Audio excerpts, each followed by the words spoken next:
Penyanyi, aktris, pencipta lagu legendaris Indonesia, Titiek Puspa, meninggal dunia pada Kamis 10 April 2025 lalu di Rumah Sakit Medistra, Jakarta Selatan. Ia, sosok dengan nama asli Sudrawati itu, tutup usia dalam usia 87 tahun. Diketahui sebelumnya ia sempat mengalami pendarahan otak dan dirawat intensif di rumah sakit. Namun takdir berkata lain, meski sempat membaik, Eyang Titiek Puspa itu harus menghembuskan nafas terakhirnya di usianya yang memang sudah tidak muda lagi.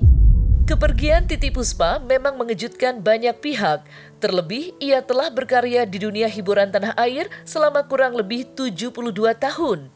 Ia tak ayal banyak rekan artis hingga pejabat yang mengiringi Titiek Puspa ke peristirahatan terakhirnya, memberikan doa serta mengenang jasa-jasa yang pernah dilakukan Titiek Puspa. Dan untuk mengetahui fakta terkait itu semua, maka inilah 5 fakta terkait kepergian seniman legendaris Titiek Puspa, versi Cumi Top 5. Titiek Puspa meninggal dunia di usia 87 tahun pada Kamis 10 April 2025 lalu pukul 16:25 waktu Indonesia Barat. Diketahui, Eyang Titiek Puspa meninggal dunia di Rumah Sakit Medistra, Jakarta Selatan ketika menjalani perawatan intensif akibat pecah pembuluh darah di otak. Kondisi kesehatan Titiek Puspa disebutkan mulai menurun sejak 26 Maret 2025 lalu, di mana ia sempat pingsan setelah melakoni syuting untuk salah satu program televisi. Setelah dilakukan pemeriksaan, dokter menemukan adanya perdarahan di otak kiri, dan Titiek Puspa pun sempat menjalani operasi untuk menangani masalah tersebut. Namun takdir berkata lain, meski kondisinya sempat membaik, Titiek Puspa wafat usai 2 minggu menjalani perawatan intensif. Ya, memang ada kejadian di tanggal 26 Maret 2025 jam 8 malam ketika Ibu Titiek Puspa sedang menyelesaikan recording di Laporpa Trans 7 terjadi pingsan jam 8.30 dan alhamdulillah itu sudah menyelesaikan tiga episode lah gitu ya. Kemudian langsung ya saya ucapkan terima kasih kepada tim Trans 7 yang langsung membawa Ibu Titiek Puspa ke Medistra, dan ternyata setelah diperiksa ada perdarahan otak di sebelah kiri, kepala kiri. Nah itu memang termasuk yang serius karena Ibu Titiek usianya 87 tahun. Kami sendiri juga tidak mengerti kenapa terjadi perdarahan karena tanggal 24 Maret 2 hari sebelumnya itu sehat sekali. Ibu Titiek Puspa berkumpul dengan 300 yatim piatu di acara Musika Berbagi. Itu ceria, senang bersama anak yatim. Kemudian ada wawancara, Ibu Titiek tidak ada pelo sama sekali, bahasanya lancar. Itu tanggal 24 ya, kemudian tanggal 25 istirahat, tanggal 26 syuting Laporpa. Nah terjadi seperti itu. Anak mendiang Titiek Puspa, Peti Tanjungsari, mengungkapkan jauh sebelum sang ibunda meninggal dunia, Titiek Puspa kerap mengatakan dirinya telah siap untuk berpulang kepada Sang Pencipta. Ia, Titiek Puspa, selalu ingin bermanfaat bagi semua orang, dan jika dirinya sudah tidak dapat memberikan manfaat lagi, ia lebih memilih untuk kembali kepada Sang Pencipta. Beliau itu sebetulnya kepada saya dan adik saya, Ella Puspasari, Ella Reza Kamalullah, itu sudah sering mengatakan bahwasanya kalau bahasa Jawa, Gusti Allah monggo kula dibundut, maksudnya bukan silakan saya diambil kalau saya sudah tidak berguna. Karena sepanjang sepengetahuan saya 65 tahun saya belajar menjadi anaknya Titiek Puspa. Beliau itu orang yang harus dirinya tuh harus bermanfaat bagi sesama manusia yang lain dalam bentuk yang bersenimanan ya tentunya ya, dan lain-lain. Jadi ketika dia merasa dia sudah tidak bisa lagi, dia memang menyerahkan diri kepada sang penentu, kepada sang pemberi, kepada sang pencipta. Perjalanan karir Titiek Puspa selama hidupnya memang tidak dapat tertandingi oleh siapapun. Selama kurang lebih 72 tahun Titiek Puspa mengepakkan sayapnya menjadi seniman legendaris di Indonesia. Diketahui karir Titiek Puspa dimulai setelah memenangkan kompetisi menyanyi di Bintang Radio Semarang dan membawanya bergabung dengan Orkes Studio Jakarta atau OSD. Karirnya pun semakin melesat hingga dikenang masyarakat sebagai maestro seni tanah air yang begitu dicintai. Terima kasih telah menyertai kehidupan profesinya Eyang Titiek Puspa selama 72 tahun professionally on stage in this country. Jadi dia berterima kasih kepada negara ini dan tentunya juga berterima kasih kepada teman-teman wartawan dan semua masyarakat Indonesia dimanapun berada. Terima kasih telah mau menerima karya-karya Titiek Puspa yang kualitasnya tidak seberapa. Wafatnya sang seniman legendaris Titiek Puspa tentu meninggalkan duka yang begitu mendalam bagi sederet artis seperti Inul Daratista hingga Addie MS. Mereka mengaku dalam perjalanan karirnya, Eyang Titiek Puspa ikut andil dalam memberikan support yang berarti bagi mereka. Tak ayal, kabar kepergian Titiek Puspa membuat Inul Daratista dan artis lainnya merasa terpukul hingga tak dapat membendung pecah tangisnya. Kenangannya banyak sekali, tapi saya bersyukur karena ketika Eyang dalam kondisi sakit, saya bisa nungguin dari hari pertama sampai beliau menghembuskan nafas. Saya bisa nungguin, bisa dekat sama beliau. Iya, saya sangat-sangat terpukul karena seminggu sebelum 13 hari sebelum beliau pingsan pada waktu syuting itu saya bertemu dan ini kenangan yang sangat indah waktu itu. Saya habis operasi katarak, mata sebelah kiri baru keluar, beliau sedang kontrol.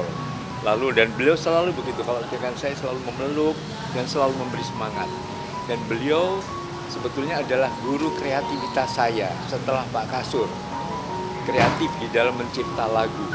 Jadi waktu saya mencipta lagu anak-anak, lagu Sikomo dan sebagainya, salah satu yang mendorong adalah juga beliau.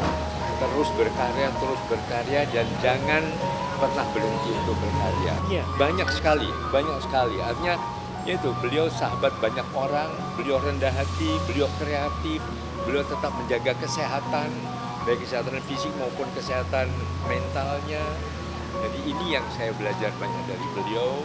Iya, buat saya beliau saya kira juga idola banyak orang karena tadi kreativitasnya, awet mudanya, rendah hatinya, penuh rasa persahabatan dan salah satu kata yang saya jadikan pegangan adalah selalu penuh rasa syukur. Kalau Tante Titi tuh bisa seperti teman terus gitu, padahal saya kan siapa gitu ya. Dia terus membesarkan hati saya, terus selalu ngomong kamu nih anak ajaib.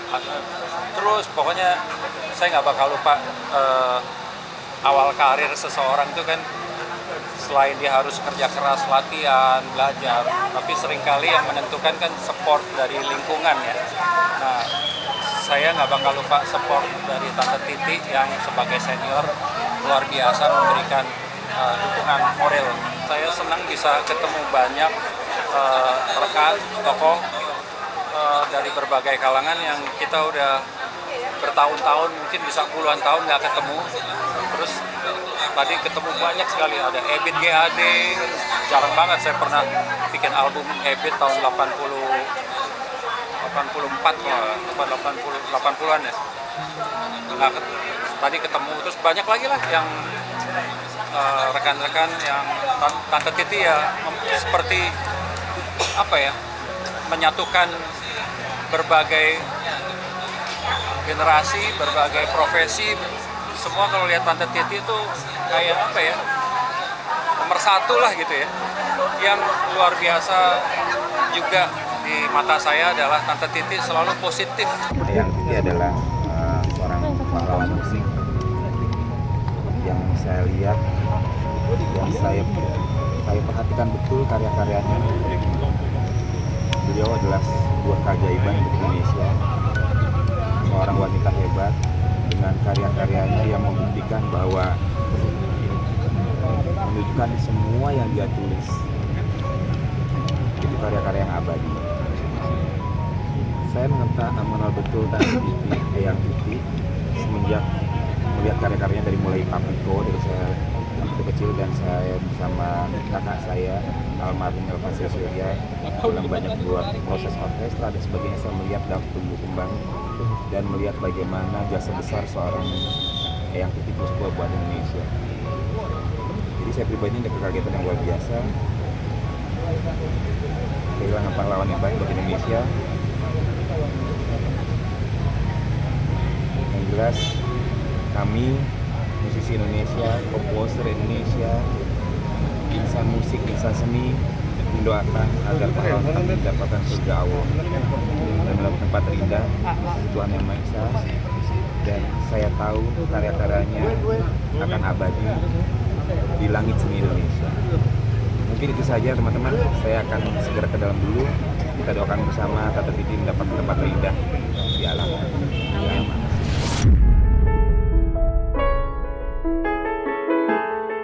Meski telah meninggalkan dunia hiburan tanah air, Titi Puspa masih tetap meninggalkan sejuta kenangan indah bagi para pecintanya. Ya, hal tersebut terlihat ketika banyaknya rekan artis hingga pejabat yang berbondong-bondong menyambangi rumah duka hingga pemakaman untuk memberikan doa kepada sang mendiang.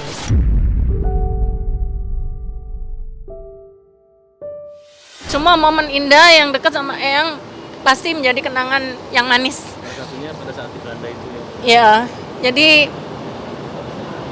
mohon doanya ya, mudah-mudahan Eyang husnul khotimah, apalagi di bulan Syawal, hari yang baik. Tapi saya bersyukur karena pas kebetulan saya tidak kemana-mana, dan di hari pertama beliau tindakan operasi sampai beliau menghembuskan napas terakhir, aku nungguin. Cuman sedihnya tadi dari pagi saya nungguin, saya pulang ganti baju karena masakin Mas Adam sebentar, terus balik lagi dapat kabar Eyang udah nggak ada. Jadi sedikit ditilep gitu, tapi alhamdulillah. Innalillahi wa inna ilaihi rojiun. Baru dapat kabar barusan bahwa Tante Titi Puspa, Eyang Titi Puspa yang kita kenal, meninggal dunia sore barusan. Semoga Tante Titi, Eyang Titi meninggal dalam husnul khotimah. Tante, kita sayang Tante semuanya. Semoga Tante meninggal dalam keadaan tenang, dan keluarga yang ditinggalkan juga sabar dan ikhlas. Tante Titi, selamat jalan. Ya, doanya pasti harus dimudahkan, dilancarkan, dan semua ibadahnya diterima. Saya kenal beliau sejak saya masih kecil. Ya, waktu itu saya pernah bermain film judul Rio Anak. Beliau menjadi nenek, dan ya saya kenal beliau lah. Siapa yang gak kenal Tante Titi sebagai penyanyi yang luar biasa, sebagai pencipta lagu luar biasa. Dan terakhir saya ketemu beliau kemarin pada waktu tanggal 9 Maret kalau saya nggak salah. Itu hari musik nasional. Nah, memang waktu itu Mama Titi udah pakai kursi roda, melihat beberapa ya apa ya, adik-adiknya atau para pencipta lagu yang tergabung dalam pabrik, karena memang hari musik jadi dirayakan. Itu yang terakhir saya ketemu dengan Tante Titi ya.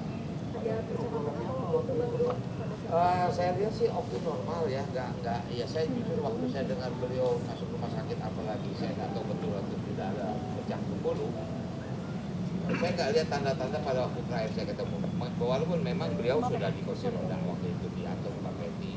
orang kan biasa normal biasa, tapi memang nggak lama ya, mungkin acaranya saya juga nggak lama, jam 7 malam beliau pulang. Tapi artinya ya mungkin yang saya paham beliau umur kan 80 kan, tapi tanda sakit nggak kelihatan. Makanya waktu saya mendengar berita bahwa beliau masuk ICU karena ada apa namanya pembuluh darah di otak pecah, saya agak terkejut juga karena waktu itu terakhir saya nggak melihat ada tanda-tanda itu. Tentu saja kalau namanya Benyamin mungkin beliau lebih di atas lagi kan. Zaman masih almarhum Bing Slamet beliau masih di atas lagi. Artinya saya tahulah sejarah beliau sebagai seorang ya seniman, dan waktu itu saya masih sempat ketemu, masih sempat kenal dengan Om Mus Mualim segala macam. Dan waktu masih mereka tinggal di jalan Surabaya, jadi saya kenal Pak Fendi, masih pada kita masih muda. Nah, ada beliau ini kan selalu apa ya? Ya kalau bicara musik dia hafal, tapi kenal orang memang agak dia lupa gitu. Dia bilang, Ran itu siapa no? Padahal itu tetangga dia gitu kan. Ketua pabrik kan Mas Tony Wenas kan. Ya, dia lupa sebentar, oh dia dulu kecilnya di rumah saya nih, bandel kan, orang seperti itu. Tapi memang Mama Titi ini orangnya ceria ya, apa namanya, humble sekali, paling cepat untuk bikin orang ketawa gitu. Dan ketawa dia kan khas sekali. Udah kalau ngakak-ngakak ya udah tidak lupa. Yang pasti kita semua kehilangan, tapi ya kita harus ikhlas, usia tidak bisa kita tutupi. 80 tahun beliau lebih kan, nah, itu yang terbaik lah buat beliau.